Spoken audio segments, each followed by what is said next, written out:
Clementine was awarded a slew of honours immediately after the Second World War, and hopefully there's a picture up there now of her looking rather glamorous in some pearls with her daughters either side. She was actually being made a dame in that picture, but she picked up various honorary degrees as well, including one from Oxford University.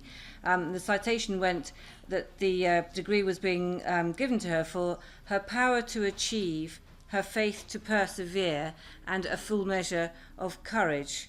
So that citation reflected her role and popularity during the war, but actually only hinted at just a little bit of how important and crucial she had been. In fact, Churchill's own Chief of Staff, General Pug Ismay, who was by no means a feminist, by the way, but saw her at work close up for all the years during the war, during that sort of those desperate times of fighting for survival against Nazi Germany. And he concluded without any doubt that without Clementine, the history of Winston Churchill and of the world would have been very different. I'll explain a little bit why he came to that conclusion in a minute, but what's really strange, or what seemed to be very strange to me when I came to do the book, was that virtually no one remembers Clementine now.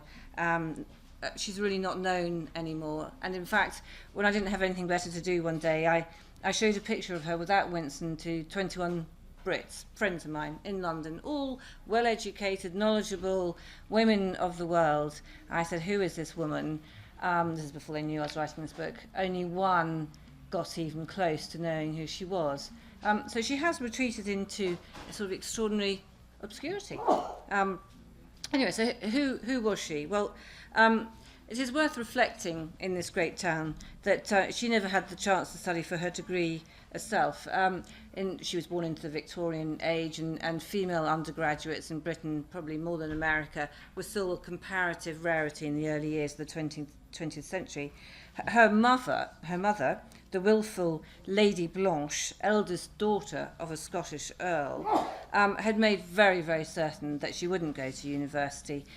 Lady Blanche, whose own marriage had broken down under the weight of serial infidelity on both sides, disapproved of blue stockings. That's her name for female graduates. They were, in her view, simply unmarriageable, particularly those who were good at maths, as we say in Britain, or as you would say, math. Anyone who could do sums was clearly incapable of attracting any men, in her view. So she had great hopes for her beautiful daughter, great hopes in the form of a titled and wealthy husband. And that would solve two problems. A, it would take this rather unconventional daughter of hers off her hands, and also hopefully it would also solve the fact that she never had any money, certainly no cash at all.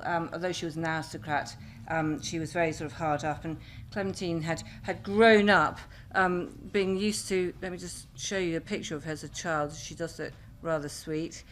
She'd grown up being used to having to go to stores and ask for credit for food. There simply wasn't any cash around.